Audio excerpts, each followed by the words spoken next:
warahmatullahi wabarakatuh. Selamat pagi untuk semuanya. Oke, jadi ini kita udah subuh-subuh banget nyampe di Soekarno-Hatta International Airport.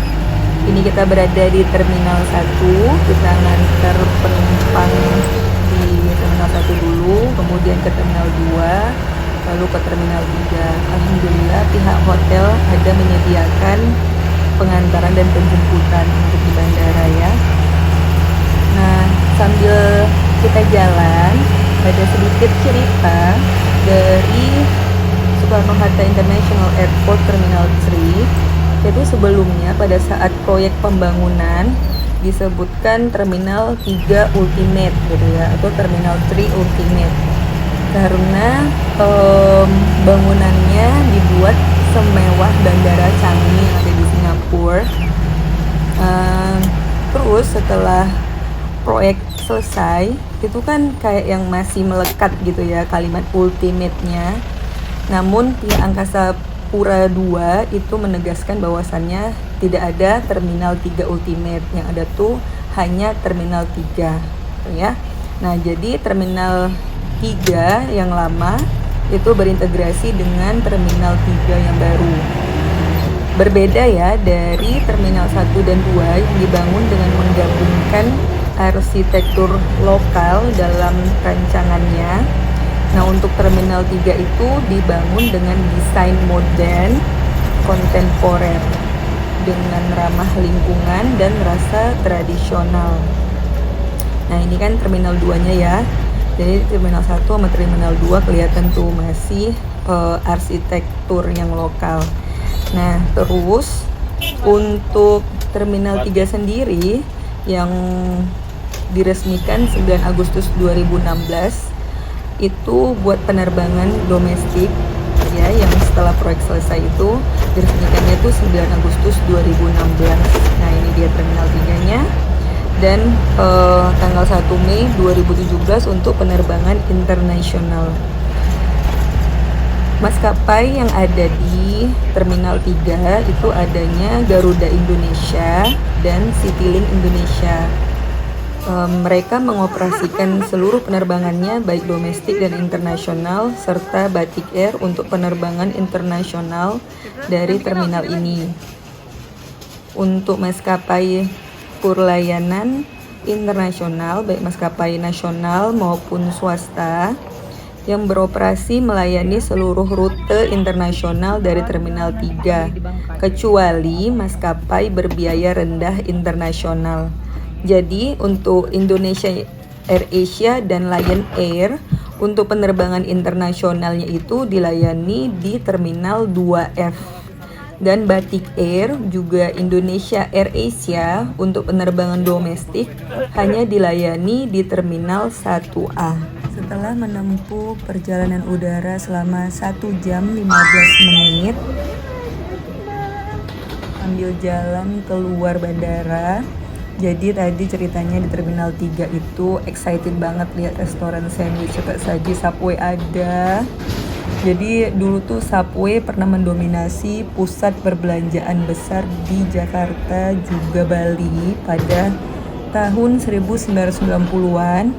Namun badai resesi tahun 1997 sampai 1998 yang menjadi kabar buruk bagi kelancaran bisnis Subway di tanah air.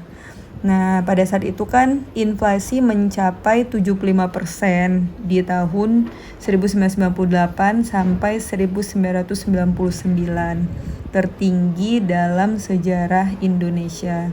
Sehingga di tahun 2000 dampak resesi membuatnya hengkang dari Indonesia. Ini kita turun menuju pintu keluar sambil menikmati suasana dari kedatangan di Depati International Airport. Nah, untuk Subway sendiri alhamdulillah di tahun 2021 udah masuk lagi di beberapa kota besar di Indonesia. Ya, semoga kedepannya Indonesia semakin jaya dan semakin maju, pendapatan per kapitanya semakin baik dan tinggi. Jadi kita nyobain kopi Tung Tau since 1938 yang ada di Pangkal Pinang. Ini masih di Bandara Depati Amir. Jadi kenapa? Ini roti panggang selai Srikaya, itu cobain. Laler loh sayang. Oh ya, dalamnya ya bagaimana Srikayanya. Sini. Oh. Ini kita coba otak-otaknya. Karena biasa kalau di kepulauan itu yang paling terkenal memang otak-otak, kayak di Batam, di Uban, atau di kepulauan-kepulauan lainnya, mungkin karena banyak menghasilkan ikan atau seafood ya. Kesimpulan rasanya, untuk kopinya mantep, terus untuk roti panggang selai Srikayanya, rotinya lembut, tapi untuk selai Srikayanya kita lebih suka yang dari Siantar. Terus kalau untuk otak-otaknya not bad, karena otak-otaknya kering. Kalau yang masih seger sih setahu saya ya, dia masih ada sari-sari dari ikannya itu, jadi agak rada berair gitu, tapi airnya manis karena dari sari ikan tenggirinya. Oke, sambil dalam perjalanan menuju hotel, kita bahas tentang Pulau Bangka. Jadi kata Bangka itu berasal dari kata Wangka yang artinya timah. Karena di daerah ini ditemukan bahan galian timah, maka disebut Pulau Timah. Karena pergeseran atau bunyi bahasa yang berubah, maka masyarakat memilih lebih lekat memanggil pulau ini dengan kata Pulau Bangka atau Pulau Bertimah. Masyarakatnya merupakan bangsa Melayu dari daratan Malaka dan Tionghoa, suku Hakka yang terbanyak, serta sebagiannya itu dari suku Heng. Pulau Bangka bersama dengan Pulau Belitung pada awalnya merupakan bagian dari Provinsi Sumatera Selatan hingga tahun 2000 setelah terjadi perubahan peta politik di Indonesia dan terjadi pergolakan pada tahun 1998 yang berujung jatuhnya kekuasaan rezim Soeharto atas desakan masyarakat di Pulau Bangka dan Pulau Belitung, kemudian disahkan sebagai sebuah provinsi dan melepaskan diri dari Sumatera Selatan dan disahkan menjadi sebuah provinsi bernama Kepulauan Bangka Belitung dengan jumlah populasi pada tahun 2010 menurut sensus adalah 960.692 jiwa. Dari luas Pulau Bangka ialah 11.693,54 km kuadrat. Sejak tahun 1710, Pulau Bangka merupakan salah satu wilayah penghasil timah terbesar di dunia. Proses produksi timah saat ini dikuasai sepenuhnya oleh pemerintah Indonesia. Sumber perekonomian masyarakat Pulau Bangka selain timah adalah dari sektor pertanian, yaitu lada atau merica, karet, dan kelapa sawit. Juga dihasilkan di Pulau Bangka dari sektor laut, yaitu ikan dan hasil laut lainnya yang banyak terdapat di Laut Bangka. Sampai di Pesona Bay. Tuh kamar mandi.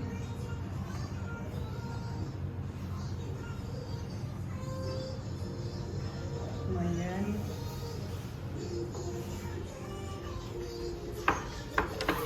Pintunya masih manual.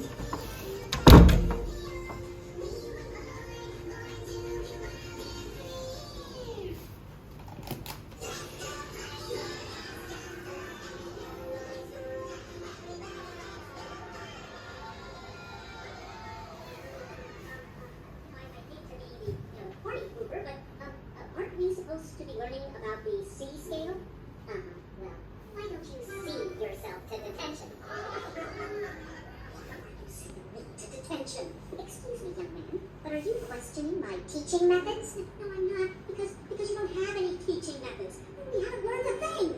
Well, I'm sorry to hear that, son, because you have left on Di ada dapat lemari yang lumayan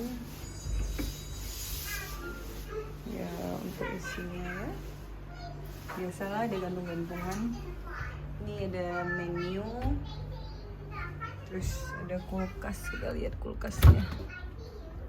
Oh, dan ternyata kulkasnya tidak hidup. Pantai, banyak batu-batu di sini yang kita lihat. Batu-batunya besar-besar banget. Jadi batu-batu yang ada di pantai ini adalah batu granit berwarna putih dan hitam. Batu-batu granit merupakan hasil pembekuan magma yang berada di dalam perut bumi. Adanya faktor alam dan secara natural batu tersebut tersingkap ke permukaan daratan. Berdasarkan ahli geologi, batu tersebut memiliki komposisi mineral piroksen, kuarsa, biotit, kasiterit, plagioklas, dan ampibol. Keadaan tanah Kepulauan Bangka Belitung secara umum mempunyai pH kurang dari 5 atau reaksi tanah yang asam.